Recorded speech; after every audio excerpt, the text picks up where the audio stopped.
हाँ तो दोस्तों, ये एक सॉल्यूशन के लिए जो अब्जॉर्प्शन चिल्लर होते हैं उनमें लिथियम ब्रोमाइड होता है। तो कचरा वगैरह जो स्केल आ जाती है तो उसको फ़िल्टर करने के लिए ये एक छोटा सा सिस्टम बना होता है। तो ये मैं आपको खोल के दिखाता हूँ कि अंदर से किस तरह से होता है। ये नीचे से आप देख सकते हैं, नीचे से जो है इनलेट है। तो इसी तरह हम उसके ऊपर आ जाएंगे। एक ये बॉडी है, शेल है। तो इसी तरह ये ऊपर देख रहे होंगे कैप बना हुआ है। तो इसमें आप देख रहे होंगे ये एरो का निशान बना हुआ है। तो इससे आउट होता है। तो इसके कैप को मैं हटाता हूँ। तो नीचे ये आप देखेंगे एक बॉडी आपको नजर आएगी। तो इसमें एक फ़िल्टर लग जाता है। तो इसी तरह ये आप एक राड है जिसमें जो है ना फ़िल्टर जो ना लगा के ताकि से इसको टाइट कर देते हैं।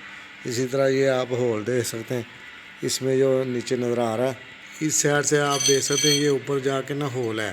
तो एक ये जो इधर से होल नज़र आ रहा है इससे वैक्यूम हो जाएगा इस साइड से। तो इस साइड से आप का आगे जो ना आउट सॉल्यूशन निकल जाएगा फ़िल्टर के अंदर से हिस्से वाले से। तो दोस्तों ये आप देख रहे होंगे ये एक फ़िल्टर है। इसी तरह का वाटर फ़िल्टर के लिए भी इस्तेमाल होते हैं। तो ये 20 इंच इसकी लेंथ है। बाकी इसके ऊपर डिटेल लिखी हुई हीट कूल के लिए है। तो दोनों चीज़ें हीट एंड कूल। तो ये इस तरह इसके अंदर आ जाएगा। तो ये वाला जो बॉडी है ये इसके अंदर ऐसे इसमें फिट हो जाएगी।